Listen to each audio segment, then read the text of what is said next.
বিসমিল্লাহির রহমানির রহিম। Hello viewers, আসসালামু আলাইকুম। Welcome to Tajbi's kitchen and blog. আশা করি সবাই ভালো আছেন। তো আমি আজকে একটা আমার রান্না ভিডিও আপনাদের সাথে শেয়ার করতে চলে এলাম। তো দেখতে পাচ্ছেন আসলে কী রান্না করছি, আপনারা বুঝতে পারছেন কি না জানি না।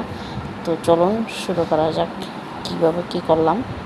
তো এখানে এই যে কিছু ছোট মাছ, আসলে এগুলা ছোটো মাছও না, এগুলো হচ্ছে শোল মাছের পোনা। তো পুকুর থেকে তোলা, পুকুরে আসলে জাল মারছিল, তো সেখানে এই মাছগুলো ধরা পড়ছে। এখন এতগুলো মাছ তো আর ফেলে দেওয়া যায় না, অবশ্যই খাওয়ার জিনিস। তো মা বলল যে এগুলো একটু রসা করে রান্না করতে। তো যেই বলা সেই কাজ।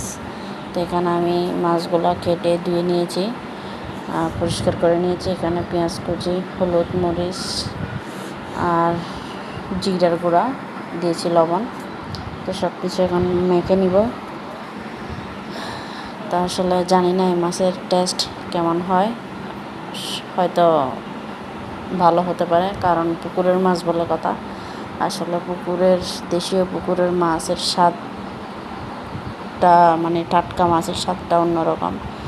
তো যাই হোক, আমারও মানে একটা ইন্টারেস্টিং লাগছিল, কারণ মানে কেমন হয় জানি না।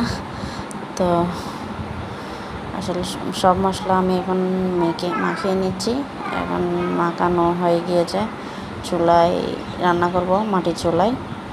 তো তেল দিয়ে দিয়েছি, তেলটা গরম হয়ে এসছে। এখন আমি মাখানো মাছটা দিয়ে দিব। তো আপনারা আসলে এই মাছগুলো খান কিনা আমি জানি না। আসলে শোল মাছ অনেক মজার মাছ, পুকুরের মাছ। তো এগুলো তো বাচ্চা, মানে মাছের পোনা আর কি।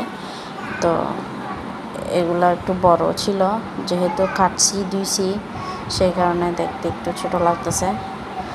তো এখন আমি চুলায় বসিয়ে দিলাম।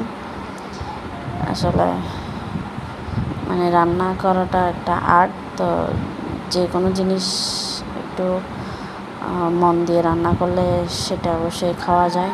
তো এখন আমি চুলার মধ্যে মাছটা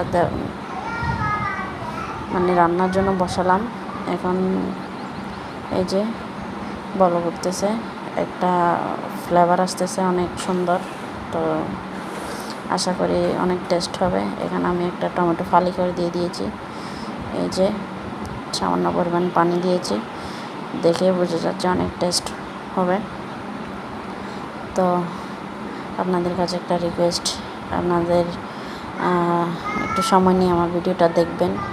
যদি ভালো লাগে অবশ্যই কষ্ট করে একটু সাবস্ক্রাইব করে রাখবেন, লাইক কমেন্ট শেয়ার করবেন।